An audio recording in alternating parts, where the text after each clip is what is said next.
Shalom, and welcome to Bible Stories as Blueprints of the Soul, your Biblical Hebrew podcast.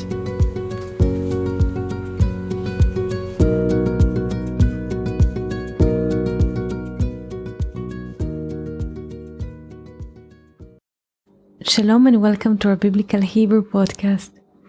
Today I would like to speak to you about the creation of the second day. Why in the second day God does not say that it was good. In the second day we are reading about the water. What do we do in the water? We swim.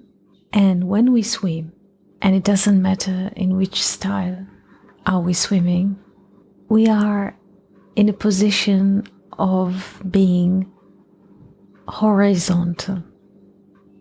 A person who swims, he is in a situation of horizontal, like a man in his bed, like when we sleep. And for this, God could not say that it was good. He did not create us to sleep or to be like fishes, to multiply infinitely. This is why only in the third day, when the dried land was seen, God said it was good. Why? Because on dry land we can walk. When we walk, a person who can walk, he is in a vertical relation to the land. It's like a person who can have a recognition.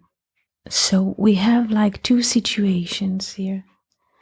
In the second day, a man or humanity which is swimming or is sleeping in the course of time with no recognition.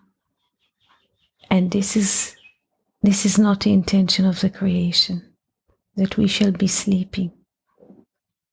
The intention is that we shall be awake. This is why in the third day God said that it was good. It is good that we are awakened. Also the word Yabasha, land, has the letters of Lashuv, to return to the spirit. As we have mentioned before, the number 3 or the third day, every place that we meet the number or the quality of 3, it has to do with the spirit. So it is good when human have the spirit. It is no good when people are just bundled as bodies in masses, like in the second day.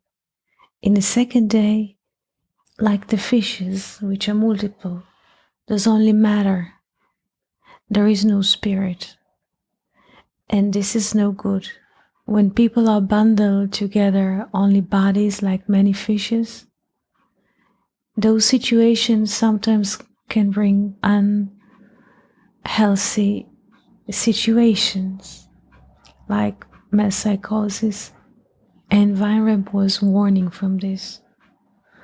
Not to be part of a crowd, not to be a part of a mass, because when a person sometimes is jailed in a situation that the mass are moving to a certain direction, it's really hard to move against it. It is happening many times when people are going to football games, when there's a mob and people are rushing to one of the gates and they can crush other people while running into certain direction. So this is a very dangerous situation. This is why God cannot say, and this is good. Also, the second day, as we say in English, today, the second day, we say Monday. Monday is associated with the moon. And the moon is a lesser light. And the light of the moon is a conditional light, because the moon is just reflecting the light that comes from the sun. So it's not good that we are conditional like the moon. This is a situation, it's good if we can grow out of this. In the same manner, the struggle of Jacob in River Yabok, the struggle with an angel that he had was to take him out from his conditional state. This is also why the struggle is at night.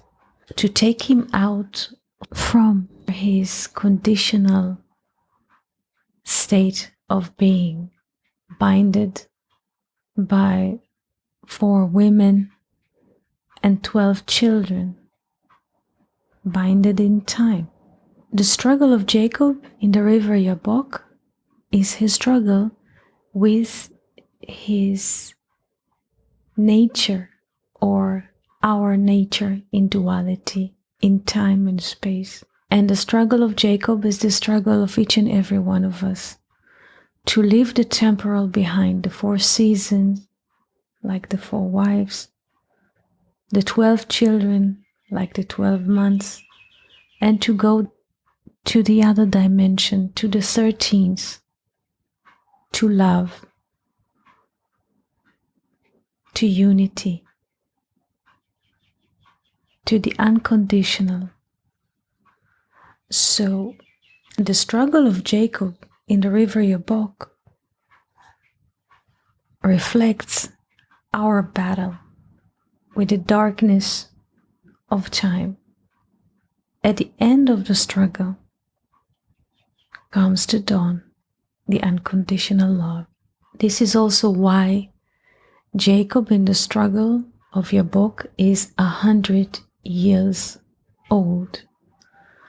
100 is a sum of 10 double 10. 10 double 10 is, like we say in mathematics, is a square. Square of 10, 10 double 10 is 100. Square in Hebrew, ribu'a. Ribu'a is from arba, 4. So the struggle of Yabok comes to take Jacob, which is 100 years old, and he's in the border of ribu'a, square, arba, 4, matter. And this struggle is supposed to bring him to a new plane, from the plane of 100, which is 10 in the potential of 2, 10 double 10, and to bring him to the 1,000. 1,000 in Hebrew is Elef or Aleph. 1,000 in Hebrew is Elef, but the same letters which are expressing the number Elef in a different pronunciation are the word Aleph. Aleph, the first letter in the Hebrew alphabet, which its value is 1. So what is the struggle of Yabok consist of? To bring us from 10 in the potential of 2 to the 10 in the potential of 3, meaning 10 double 10, which is 100, double 10 third time, which is 1,000. Elef, 1,000, or Aleph, 1, to bring us to unity, to bring us to the quality of 1,000 years that Adam in the Garden of Eden, according to the divine plan, should have been lived 1,000 years, like the phoenix. And this is the correction of the first sin. The first sin turns Adam into a 2-dimensional animal. He sees only in the eyes of flesh. The third eye that is in relation with the spirit had disappeared. But the struggle of Yabok brings us back to the situation of 1,000, which is 10, or the letter Yod, in the potential of 3. And from this conversation, we can see also why during the history people had this dream to establish kingdom of 1,000 years. The Roman Empire existed 1,000 years, 600 years before Christ until approximately 400 after Christ. Later, the Germans wanted to establish a kingdom of 1,000 years. Where these images are coming from? What do they mean? A kingdom of 1,000 years. From here, the man who walks with God has this dimension, 10 in the potential of 3. The Yod, the letter Yod, which is the 10th letter in the Hebrew alphabet, in the potential of the Spirit. In this way, we can walk with God. So I hope that this conversation was not too hard to understand. We are wishing you a beautiful day and wonderful week. Thank you for listening to Bible Stories as Blueprints of the Soul. We hope that you enjoyed this episode. If you have any questions, comments, or would like to hear more about a certain topic, just write us an email to hebrew@learnoutlive.com. We are always happy to hear from you. For more episodes, videos, and articles like this, please visit our website at hebrew.learnoutlive.com. We also would like to invite you to join our live classes. Just search for Online College of Biblical Hebrew on Facebook and start learning now with students from all over the world. Kol Tuv and Shalom.